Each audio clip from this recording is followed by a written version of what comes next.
যদি দুনিয়ার পরিচয় চলতো তাহলে নূহ আলাইহিস সালামের পরিচয় তার স্ত্রীর জন্য চলতো। কোরআনে আছে যারাবাল্লাহু মাসালা ইমরাআতা নূহ। নূহ আলাইহিস সালামের স্ত্রী স্বামীর পরিচয় দিয়ে চলে যেত। ছেলে যদি বাপের পরিচয় চলতো তাহলে নূহ আলাইহিস সালামের ছেলে বাবার পরিচয় দিয়ে চলে যেত। বাবার জন্য যদি ছেলের পরিচয় চলতো তাহলে ইব্রাহিম আলাইহিস সালামের আব্বা ইব্রাহিম খলিলুল্লাহর পরিচয় দিয়ে হাসতে হাসতে চলে যেত। এটা দুনিয়াতে চলে, ওইখানে চলে না।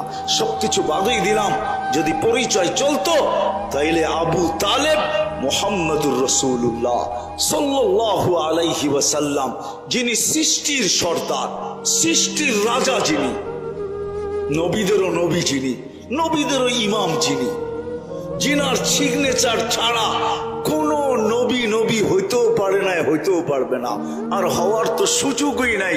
ওনার সিগনেচার হইতে হয়েছে। আল্লাহ নবী বানায় পাঠাইলে বলছে আমার বন্ধুর সিগনেচার নাও, মুসাদ্দিকুল লিমা মাআকুম।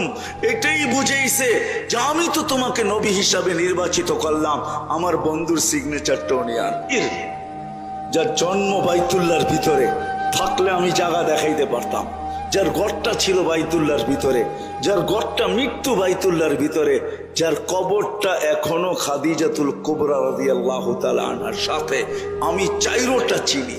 এই জন্য বলতেছি উনি মুহাম্মদুর রাসূলুল্লাহ সাল্লাল্লাহু আলাইহি ওয়াসাল্লামের পরিচয় দিয়ে চলে যেতেন। কেন বলতেছি? এই জন্যই বলি যে রসুলের রক্ত পান করলে জাহান্নাম হারাম হয়ে যায়, আর জাহান্নামে যাওয়ার সুযোগ থাকে না।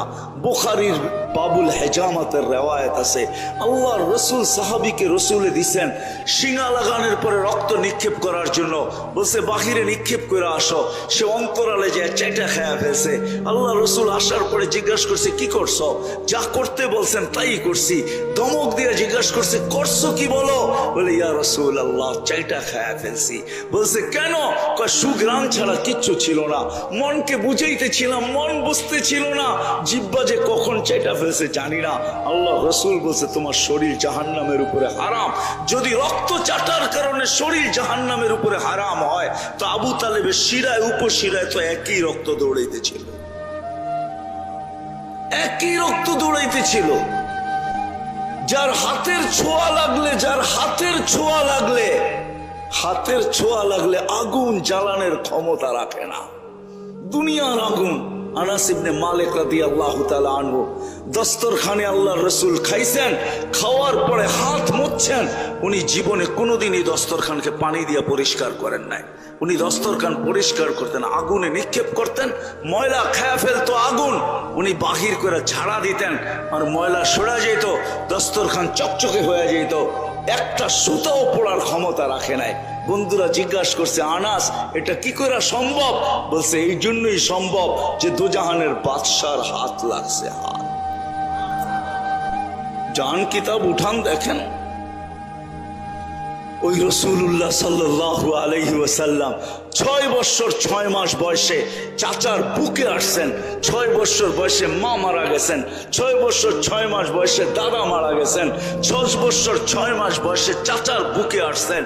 আর কতদিনই না চাচার বুকে ঘুমায় গেছেন, কেননা মাও তো ছিল না, বাবাও তো ছিল না, একটা ভাইও তো ছিল না, একটা বোনও তো ছিল না। আবু তালেব ওই তো যেখানে যাইতেন পরিচয় যে কেউ জিজ্ঞাসা করলে, যদি জিজ্ঞাসা করতো এই ছেলের বাবাকে, তো আবু তালেব ছুটে যায় বলতো আমি আর বাবা। কিতাব উঠান দেখেন, কতদিনই তো আবু তালেবের বুকে জীবন কাটছে। 50 বছর 44 বছর আবু তালেব আল্লাহর রাসূল সাল্লাল্লাহু আলাইহি ওয়াসাল্লামকে লালন পালন করছেন।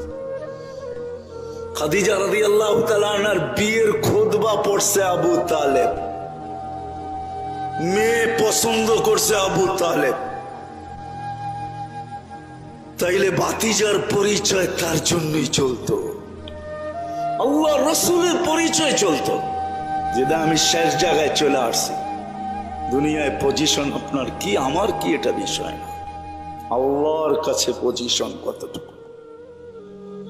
দুনিয়ায় গরিব থেকে গরিব তাতে কিছু আসে যায় না, আল্লাহর কাছে যদি পজিশন অর্জন করা যায় তো সত্য এটাই, কিয়ামতের মাঠে উঠবে আর ফেরেশতা চিৎকার দিয়া বলবে ইনতালিকু ইলাল জান্নাতি বিগাইরি তামাত্তাউ 500 আম হাত্তা ইয়াদখুলাল আগনিয়া।